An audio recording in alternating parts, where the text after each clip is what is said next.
زما د دې ګوند د هر شهید د کورنۍ دپاره اوس پیغور دی. په 8 اګست کې 450 وکیلان لکه هګۍ چې په ټوکرۍ کې د مځکې ووایي موږ په کومه ورځ د کوچلاغ سټیډیم اعلان کړي د دوی رابطې شوې د دوی ټلیفونونه سول چې ډېر زیات بخښونکی او مهربانه ذات دی. د شهیدانو شهید لالا شهید اسد خان اڅکزي د تلین د دې روانې یادې غونډې دروند میلمه د عوامي نیشنل پارټۍ مرکزی صدر ګران ورور سینیټر ایمل ولی خان د پارټۍ مرکزی جنرل سیکرټري محترم ډاکټر سلیم خان په سټیج ناست د عوامي نیشنل پارټۍ مرکزی او صوبایي مشرتابه په دې حال کې راغونډ شوو د عوامي نیشنل پارټۍ ګرانو مشرانو د پارټۍ د بیلابیلو ضلعو څخه راغلو د ضلعي تنظیمانو ذمہدارانو په مینه په وینه را شریک زړه ته نږدې ګرانو ملګرو د پښتون فرنټ فیډریشن ننګیالو پننګ مین ملګرو د ملګرو وکیلانو ګرانو ملګرو زموږ د میډیا دوستانو ملګرو ستاسو د ټولو په اجازت تر ټولو د مخه شهید لالا ته په 15 پلین شهید اسد خان اڅکزي ته په 5 پلین ورسره د کابل تر پېښوره د کام وطن پننګ شهیدانو ټولو ته د دې کام ننګیالیو ته اتلانو ته چې دا وخت تر خاورو لاندې دي د خراج عقیدت ګلونه وړاندې کوم. روحان دې شاد وي پر ګور دې نور وي. ګرانو مشرانو ملګرو یقینا په دې باید موږ فخر وکړو چې موږ د دې کام په دې ستړې او ستومانه کړکېچنه لاره کې قدم پر قدم کلی په کلی کور په کور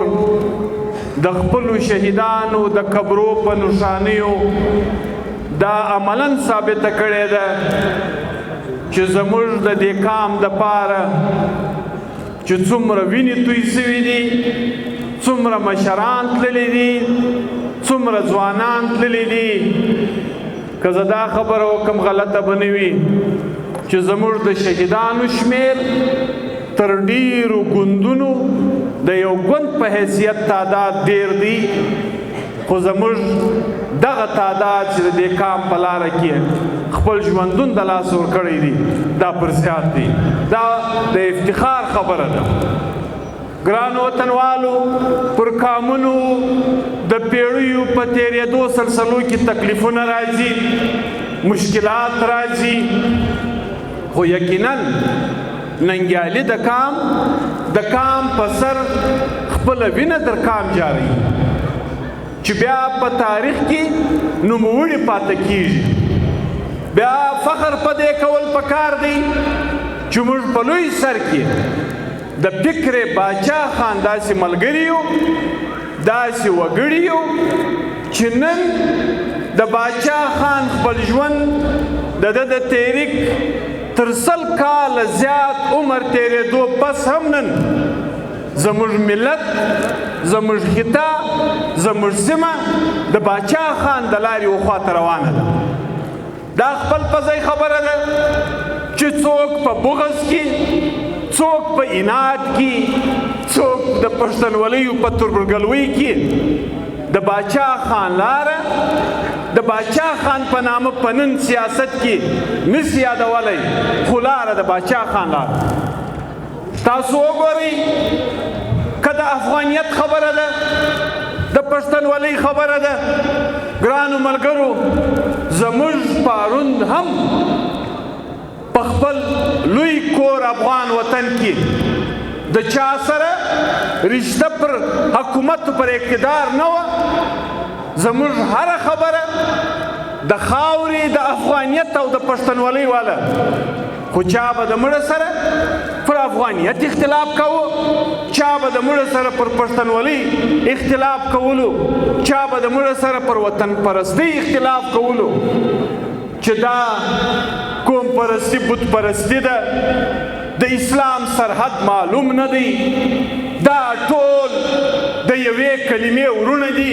بې شکه دي، خو خدای قومونه پیدا کړي دي. خدای د قومو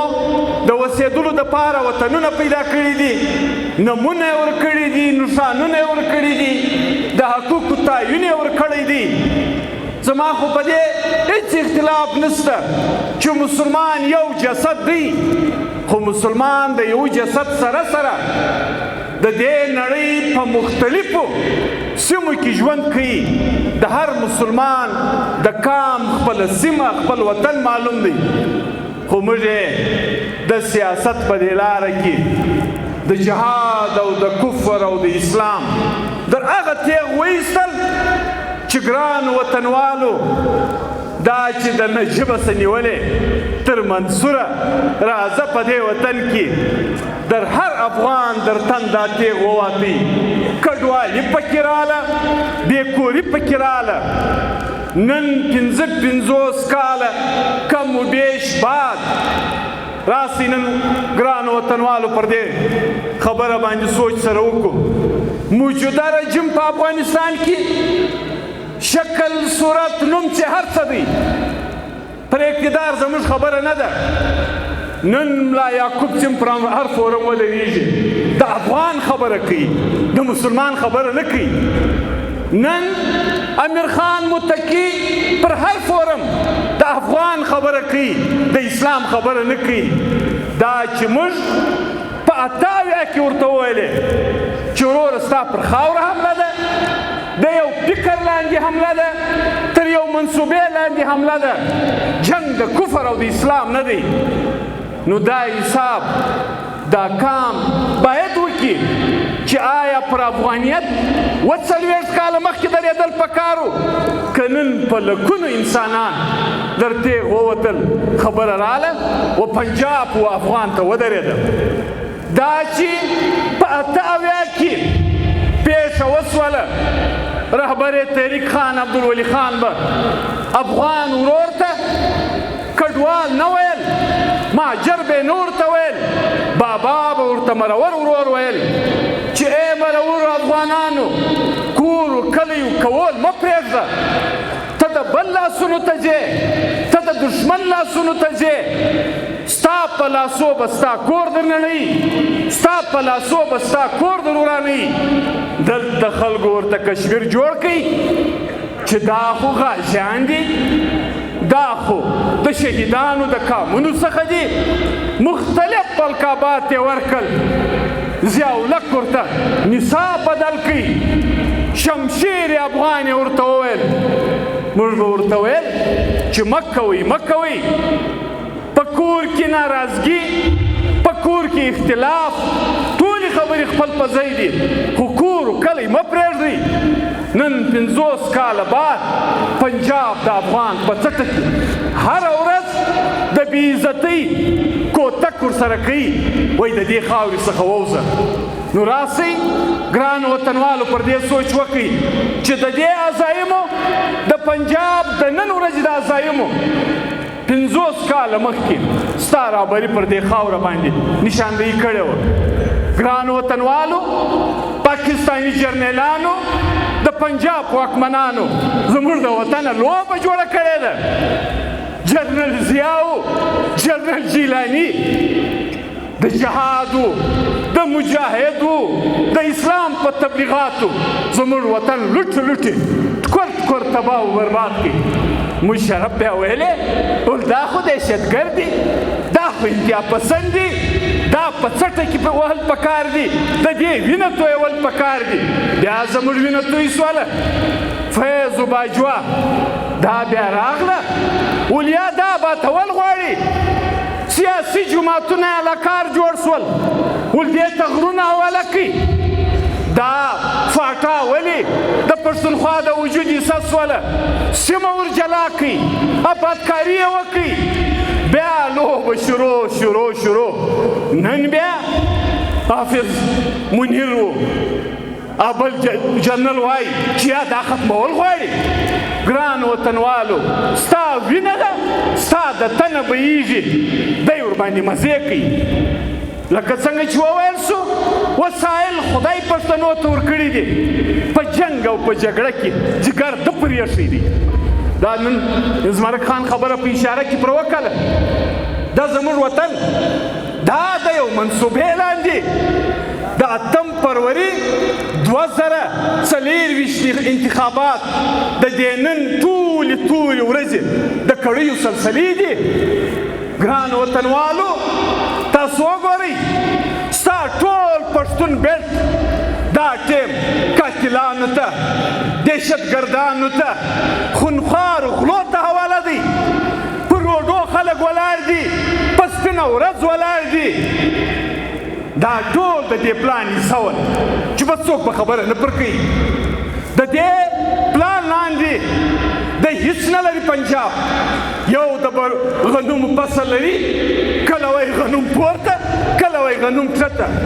خو ستا د بلوڅ وطن د پښتون وطن د ګیس مالک ځان بولي ستا د اوبو چې بجلي ځینې جوړېږي مالک ځان بولي ستا د یاقوتو د زمرودو مالک ځان بولي دا یو فیډریشن دی د دې چلول به د فیډریشن په اصولونو کیږي ته زورور یې تا ته نن موقع درغلې ده ته منظم لښکر لرې ته منظم فوج لرې دا فوج ته د پاکستان د مفاداتو دپاره نه که د پاکستان د مفاداتو دپاره پاکستانی فوج وي نو چې کم امن لاهور لري دا امن چمن هم باید ولري که د پاکستان د مفاداتو دپاره دا فوج وي نو چې کم امن ګجران والا لري دا امن کله عبدالله هم ولري زما غل ته ساتې زما قاتل ته ساتې لارې ورواله کوې چې سیاسي کارکون په خوش کړه سیاسي ملګری په ووه خلکو ته بدۍ او بدرنګۍ جوړې کړه چې څه کېږي زموږ وطن بې نامې سرکار پاتې سولو د ده په وطن کې سیپیک ټول د ده پر وطن خرڅ سو د دنیا ټول هر څه چې د ده پر وطن دي دا چې لږ و ډېر په 18 عیني ترمیم و په NFC واټ کې مظلوم او محکوم بلوڅ پښتون ته میلاو سوي اوس هره ورځ حمله آور دی بلیک میلینګ یې شروع کړی دی دا چې 5 روپۍ پښتونخوا ته ولې ځي بلوچستان ته ولې ځي او پر ما د کرپشن الزام لګوي 15 ورځې مخکې د IMF ته وویلې چې زما د حکومت د روان حالاتو جهاج ته واخله د IMF رپورټ دی چې دا موجوده رژیم په وجود کې د راتګه پس تر نن ورځې پورې 15,310 اربه روپۍ غلا کړې ده درته غټ غل چیرې دی درته ډېر کرپشن چا کړی دی ته چې راشې دا عوامي نیشنل پارټي په دې وایي 15 کاله کېږي زما وطن دي غیر سیاسي خلکو ته حواله کړی چې هره لوبه پکې کوي هغه پکې کوي او چې زما هغه کار زما د کار هغه معیار دا تا ته په نظر نه درځي زه په دې نه پوهېږم چې ته وایې انتها پسند دهشتګرد زما متحدي نو چې ستا متحدي نو ته خو باید زما دوست وای نو زه خو یې درته ډېر په شهادت رسولی دا عجبه دښمني ده دا عجب فکر دی ګرانو وطنوالو د ده دښمن زما سره په میدان کې دښمني کوي دی هم زما دښمن موږ په دې لوبه پوه یو موږ په دې ټوله کیسه تماشه پوه یو دا منصوبه بندي ده د انتها پسندۍ دا منصوبه بندي ده د دهشتګردۍ چې دا وطن د ده در سینه لاندې راسي خو په دې به ځان پوه کړو ګران وطنوالو، په دې به ځان پوه کړو چې خپل وطن څنګه ژغورلی شو. دا چې ډیت سکواډ ته حواله دی، دا چې غلو ته حواله دی. ستا د وطن ګران وطنوالو د مځکې فصل یې کښت و کرونده یې در تاریا کله. دا چې په دې وطن کې اوس ته د دغه حاله ووځې، دلته پولیس والا ولاړ دي په جیبو کې در ګوري، وایي د 9C کیس پر جوړ کړه، 25 کاله سزا ده. دلته په لکونو یکړه مځکې د تاریاکو فصل ته حواله دي. دا در دې غټه منصوبه وطن د منشیاتو عادي کې ستا را روان نسل د دښمنۍ پر بنیاد تباه و برباد کړي. نو زه ګران وطنوالو د شهیدانو د دې ورځې په مناسبت ټول کام ته خواست کوم چې په حیثیت یې کام راسئ، تر دې کوچنیو خبرو راووځو. دا چې نن کومه ورځ توره پر دې وطن راغلې ده، د دې خوړل ملا هم په نظر کې دي، زه هم په نظر کې یم، تجار هم په نظر کې دي، هر هغه سړی په نظر کې دي چې د کام پر شتمنۍ یې لږ ډېر نظر وي. مولانا خانزیب یې ښکاره مثال دی. د مولانا خانزیب یو عالم دین په صفت بله کومه ګناه وه چې کام ته د کام د لرګي تبلیغ کاوي، د پاڼې تبلیغ یې کاوي، د اوبو تبلیغ یې کاوي، د ګیس تبلیغ یې کاوي، په سنگ مرمر یې خبراوي، په ډبره یې خبراوي، د په ډیت سکواډ په شهادت ورسوي. اوس بیا څه وایي؟ وایي ما یې قاتلان مړه کړل. عجب کار دی. په 8 اګست کې 450 وکیلان لکه هګۍ چې په ټوکرۍ کې د مځکې ووایه په شهادت کې ورسول. کار باد وما په ورمزیو په پښین کې 5 کسه مړه کړل. دا قاتلان ول. هر هغه ژبه چې په دې وطن کې د کام د ننګ ترانه وایي، د وسایلو د اختیار ترانه وایي، د ورورولۍ ترانه وایي، د پښتونولۍ ترانه وایي، ستا ټارګټ دی او تر ننه پورې دی نه پر غله چاپه وهلې ده، نه دي پر ډیت سکواډ چاپه وهلې ده، نه دي د یو داسې چا پر کور ورغلی چې کام او وطن ځینې په مشکل کې وي. نو ګرانو وطنوالو د دې تورې بلا په قامي یووالي، په ملي یووالي، په لوی افغانیت، په لویه پښتونوالي خلاصېږو. دین زموږ د ګردو دی، دین زموږ د ګردو دی، زموږ د وینې د رګو څاڅکي وینې د اسلام او د دین ګواهي ورکوي. خبره پر دې خاوره د افغانیت ده، د پښتونولۍ ده. پنجاب حملاور دی، ورته خپله تیاري کول پکار دي. په دې څو الفاظو ستاسو د ټولو راغلو د ټولو ضلعو د ټولو تنظیمانو د زړه له تله په دې کامیابه پرتمینه غونډه جوړولو شکریه ادا کړو. آخري خبره دا به کوم، یقینا ملګرو وویل چې موږ په کومه ورځ د کوچلاغ سټیډیم اعلان کړي، د دوی رابطې شوې، د دوی ټلیفونونه سول. نه هیله کوم، زه پوښتنه کوم، تا ته دهشتګرد معلوم دی، حتی ته د کور فتح مو سړي ته ورشئ، کوڅه یې هم ورشئ، کلی هم ورشئ، بیا هم ما ته وایي چې ته ځان پټ کړه، دی بیا هم د ټارګټه ځان رسوي. وروره دا ستا ساتلي خلک دي، په دې موږ نشي ویرولی. دا خو زما د دې ګوند د هر شهید د کورنۍ دپاره اوس پیغور دی چې زما پلار، زما ورور، زما ملګری، زما مشر په کومه لار شهید سوی دی. زما پزو غوږه دې توبه، مرګ دې خدای راکړي، د دې خبرې دې الله موږ وساتي. دا به موږ کوو، کې مه کوه، نه پرېږده. الحمدلله د کام ننګیالي د سوشل میډیا د لارې لکونو افغانانو ته د کام دا پیغام رسي. دا ستا د نن زور زبردستي خپل په ځای سي. دا زور به نیم انشاءالله دا کام په خپل یوال د لوی الله په کومک او په مدد در باسي. په یو افغانیت، په یو پښتونولي به سره په ملګرتیا یو، سره ولاړ به یو، د دې عزایمو مخنیوی به کوو. ډېره مننه، ډېر کور ودانۍ، خصوصا بیا د ایمل خان د ډاکټر صاحب چې د شهیدانو په دې ورځ کې موږ ته شهیدانو ته ټولو ته درناوی وبخښئ. خوشحاله اوسئ. یو جهان مننه.